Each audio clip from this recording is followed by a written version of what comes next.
શું મિત્રો તમને પણ અંગૂઠામાં અસહ્ય દુખાવો પડે છે, લાલ થઈ જાય છે, સૂજી જાય છે, સાંધો અને ભયંકર બળતરા પણ થાય છે?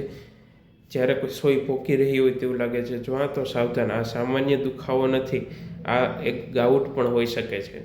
નમસ્કાર મિત્રો, ગાઉટ એ એક એવો પ્રકારનો જટિલ આર્થરાઇટિસ એટલે કે સંધિવા છે, જેને આપણે ગઠિયો વા પણ કહીએ છીએ.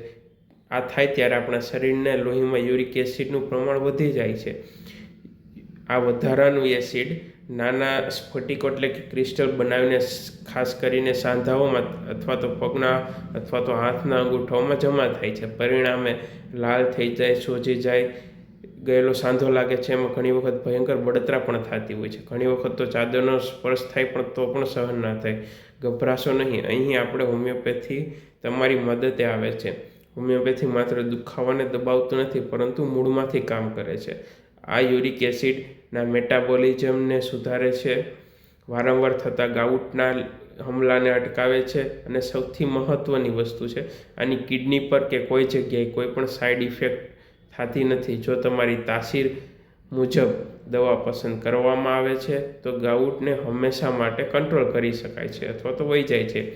તો જો તમે ગાઉટથી પણ પરેશાન હોય છો તો તમે પેનકિલર છોડો અને કાયમી ઇલાજ અપનાવો. વધુ માહિતી માટે આજે જ અમારો સંપર્ક કરો અથવા તો નીચે કોમેન્ટમાં જણાવો.